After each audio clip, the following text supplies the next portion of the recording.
Let's jump right into this explainer because today we're doing something incredible. We're distilling 50 years of a billionaire's letters, memos, and interviews into just a few minutes. We're going to synthesize decades of market mastery to uncover the core investing philosophies of Howard Marks. Honestly, if you want to understand exactly how the ultra-wealthy think about risk, reward, and the future of finance, you are in exactly the right place. Let's get started. 78. Now, you might be wondering why we're starting with this number. Well, that represents 78 years of accumulated life wisdom, with over 50 of those years spent actively navigating the absolute highest echelons of the global financial markets. Howard Marks isn't just some talking head. He's the co-chairman of Oaktree Capital Management, and his track record, it literally spans half a century. We're talking about a guy who traded through Black Monday in 1987, the dot-com bust of 2000, the 2008 financial crisis, and that completely unprecedented 2020 pandemic crash. He hasn't just seen it all. He survived and thrived through the whole shebang by recognizing patterns that most investors completely miss.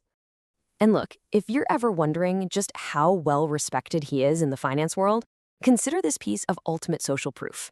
When Howard Marks writes one of his legendary investment memos, Warren Buffett reads it. In fact, Buffett has famously said that when he sees a memo from Marks in his inbox, it is the absolute first thing he opens and reads.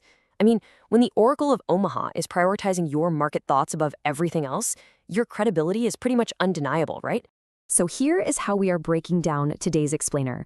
We'll be looking at the foundation, navigating market cycles, AI and modern markets, and finally, his golden lessons. Part 1. The foundation. Building an investing empire.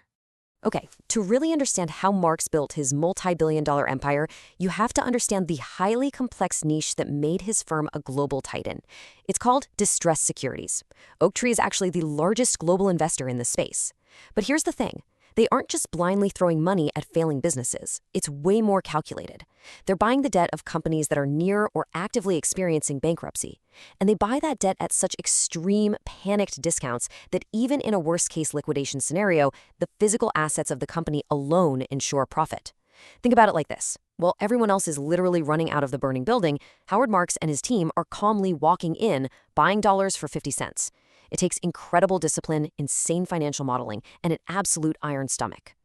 And the wild thing is, he hasn't kept this highly lucrative methodology a secret. Marks has literally written the textbook foundation for modern value investing. His books, The Most Important Thing and Mastering the Market Cycle, are basically required reading for any serious investor today. They take all these complex strategies and distill them down so everyday retail investors can actually apply them. Like in The Most Important Thing, he talks about this concept of second-level thinking. He explicitly points out that you simply can't do the exact same things as everyone else and expect to outperform them. First-level thinking is just, hey, it's a good company, let's buy the stock. But second-level thinking, that's saying, okay, it's a good company, but everyone knows it's a good company, so the stock is overpriced and risky. Let's sell. That subtle shift in perspective is exactly what separates the amateurs from the billionaires. Moving right along to part 2, navigating market cycles, warnings, and unpredictability. So what's crucial to grasp here is his focus isn't just on chasing those aggressive, sky-high gains. If you listen to his interviews, his foundational rule is remarkably simple. Avoid disaster. I know, it sounds super basic, right? But the application is profound. In investing, catastrophic losses completely destroy compound interest. It's just math. If you can simply engineer your portfolio to survive the absolute worst days of the market, the mathematical reality is that the good days will eventually take care of you.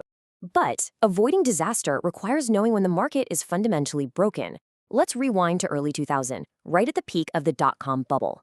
A stark warning memo from Marcus Sanders went totally viral across the financial industry. He is uniquely attuned to these moments when asset prices become completely detached from reality and underlying value. During that massive tech frenzy, while people were getting rich overnight on companies with literally zero revenue, he knew exactly when the risk-to-reward ratio had flipped upside down. He is never afraid to just step back from the market, even if it means missing out on short-term euphoria and looking like a fool for a few months. Why? Because when the bubble ultimately bursts, capital preservation is the only thing that matters. And this brings us to a brilliant tension in his entire philosophy. On one hand, he'll be the first to tell you that modern markets are wildly unpredictable. There is no crystal ball. No one knows what happens tomorrow. But on the other hand, he insists you can still master the cycle by understanding human psychology. You see, markets swing like a giant pendulum between greed and fear.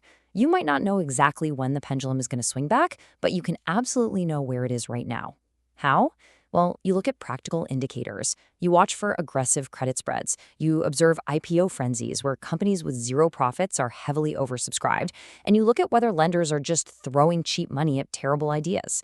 When that's happening, the pendulum is at maximum greed. And that is your signal to prepare for the swing back.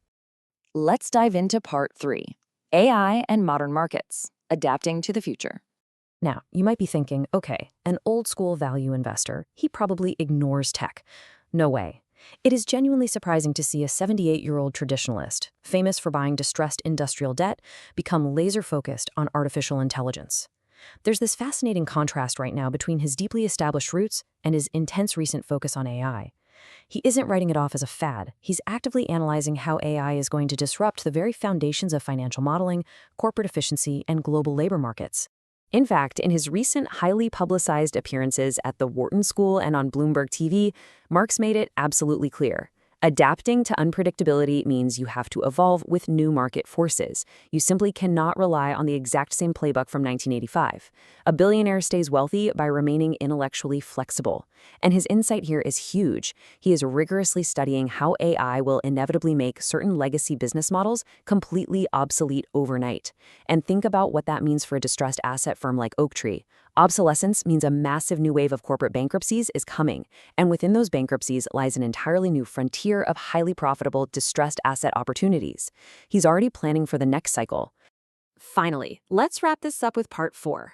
Golden lessons: time, timing, and ownership. First up is this absolutely crucial concept he unpacked in a major Barron's interview: ownership versus debt. The basic definitions are simple, but Marx highlights a deeper philosophy about risk and reward here. When you take on debt, you are stripping away your staying power. Think about it. In a market downturn, debt triggers margin calls and forces you into bankruptcy before the market ever has a chance to recover. But when you hold equity, when you own a piece of a resilient business entirely in cash, you have the staying power to survive that extreme volatility. Equity lets you ride out the absolute bottom of the cycle, keeping you in the games. You can actually participate in the limitless upside of human innovation when the recovery inevitably begins. And then there's this one rule he insists on above all others. Successful investing is about time, not timing. Trying to perfectly time the absolute tops and absolute bottoms of the market is just a fool's errand. Even the billionaires can't do it perfectly, and trying to do so usually just leads to you missing out on the biggest days of the recovery. What actually generates generational wealth is buying high-quality assets at reasonable prices and letting time do the heavy lifting through uninterrupted compounding. So, let's bring it all together. If we were to hand you a super investor syllabus based on Howard Marks, it boils down to 3 non-negotiable steps. 1. Read the memos. Continually educate yourself using the exact same primary sources that Warren Buffett relies on. 2. Avoid disaster. Protect your downside by understanding exactly where the pendulum is in the market cycle, making sure you never get swept up in mass greed. And 3. Prioritize time in the market over timing the market. Give your investments the runway they actually need to compound. Which leaves us with a pretty critical reflection for your own financial journey. As we navigate this deeply unpredictable modern economy, full of AI disruptions and wild market cycles, are you stressing yourself out trying to rely on perfect daily timing? Or are you building a highly resilient portfolio that simply relies on time? Think about that for a second. Consider your own strategy as you evaluate your investments this week.